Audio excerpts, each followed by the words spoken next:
তোমরা তো আগের ভিডিওতে দেখেছিলে সন্ধ্যাবেলা থেকে শুরু হয়ে গেছিল খেলাধুলা। তো প্রথমেই হয়েছিল মিউজিক্যাল চেয়ার, আর এই খেলার অ্যাঙ্কারিংটা আমি নিজেই করছিলাম। আমার খালি গলার চিৎকার যেহেতু ওরা সবাই শুনতে পারছিল না, এই কারণে ওদের মাঝখানে আমাকে এসে দাঁড়াতে হলো। এরপরে একপাশে বৌদি ভাই মিউজিক চালাচ্ছিল আর একপাশে দাঁড়িয়ে আমি ওদের খেলা দেখছিলাম। আর খেলার দর্শকদের দেখো জাস্ট, কত লোক এই খেলা দেখতে দাঁড়িয়েছিল।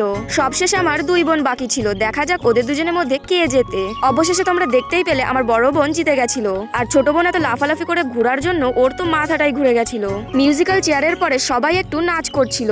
নাচ মানে হচ্ছে ওই প্রফেশনাল নয়, গানের তালে তালে শুধুমাত্র হাত আর মাজাটা একটু নড়ায়। নাচের পর শুরু হয়েছিল মোমবাতি ধরানোর প্রতিযোগিতা।